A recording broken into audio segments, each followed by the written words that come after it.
Assalamualaikum warahmatullahi wabarakatuh. Kembali lagi dalam pelajaran tematik kelas 6 tema 3 subtema 1 muatan IPA. Apa kabar anak-anak ibu yang soleh-soleha? Semoga sehat semua ya. Pembelajaran masih kita lakukan dari rumah untuk mengurangi dampak dari virus corona. Dengan membaca basmalah, bismillahirrahmanirrahim, pembelajaran kita mulai. Tujuan pembelajaran hari ini adalah supaya anak-anak dapat mengetahui komponen-komponen listrik dan fungsi-fungsinya dalam rangkaian listrik sederhana. Sekarang ini listrik telah menjadi kebutuhan yang sangat penting bagi manusia. Kita harus berterima kasih kepada Michael Faraday, adalah seorang bapak listrik. Dengan perjuangan keras dan semangat pantang menyerahnya, akhirnya membuat alat sederhana pertama yang menghasilkan gelombang elektromagnetik yang merupakan cikal bakal dari kelistrikan dan merupakan penemuan besar yang mengubah dunia. Tahukah kalian bagaimana proses listrik bisa sampai ke rumah? Ya, energi listrik yang kita gunakan sehari-hari berasal dari pembangkit listrik. Temuan Faraday terus dikembangkan oleh para ahli sesudahnya. Contoh, Nikola Tesla adalah orang pertama kali yang membangun pembangkit listrik tenaga air atau PLTA. Nah, dari pembangkit listrik dengan tenaga air atau air mengalir, menggerakkan generator dan membangkitkan listrik, masuk melalui switchyard, kemudian diturunkan tegangannya, kemudian masuk ke gardu, lalu didistribusikan ke perumahan. Itulah sebabnya listrik dapat kita nikmati di perumahan. Itulah yang terjadi pada SUTET, saluran udara tegangan ekstra tinggi yang kalian lihat pada gambar. Dari sinilah kalian dapat menikmati listrik di rumah kalian. Arus listrik yang diterima di rumah kemudian disalurkan melalui rangkaian kabel listrik di dalam rumah.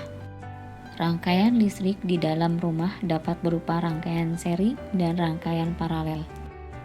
Baik rangkaian seri dan paralel merupakan jenis-jenis rangkaian yang dipakai untuk menyambungkan dua ataupun lebih komponen listrik sehingga menjadi satu kesatuan yang utuh.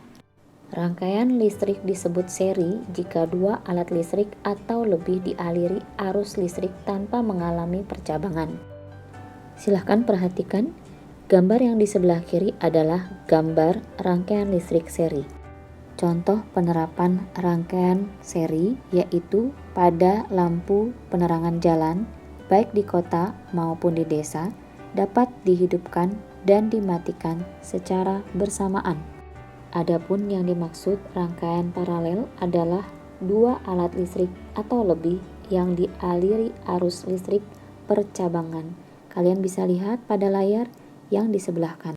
Contoh penerapan rangkaian paralel biasanya dimanfaatkan karena lampu yang satu jika dimatikan, maka lampu yang lain masih tetap menyala. Contoh lampu lalu lintas atau lampu merah, kemudian lampu-lampu yang ada di ruangan rumah kita. Berbicara tentang lampu, apakah kalian tahu siapa penemu bola lampu pijar? Ya, dia adalah Thomas Alva Edison. Selanjutnya, penemu batu baterai pertama kali adalah Alessandro Volta. Baterai termasuk salah satu benda yang dapat menghasilkan energi listrik. Dengan listrik, segala aktivitas manusia dapat dengan mudah dilakukan. Banyak peralatan dalam kehidupan sehari-hari yang memanfaatkan energi listrik, seperti lampu, radio, mesin cuci, televisi, pompa air, setrika, dispenser, dan kipas angin. Oh iya, kipas angin adalah contoh peralatan yang menggunakan energi listrik dan mengubah energinya menjadi energi gerak. Baiklah, demikian penjelasan dari Ibu. Semoga dengan video pembelajaran ini kalian bisa mengerjakan tugas berikut. Dengan membaca hamdalah, alhamdulillah pembelajaran kita usai. Tetap lakukan protokol kesehatan. Salam sehat untuk kita semua. Assalamualaikum warahmatullahi wabarakatuh.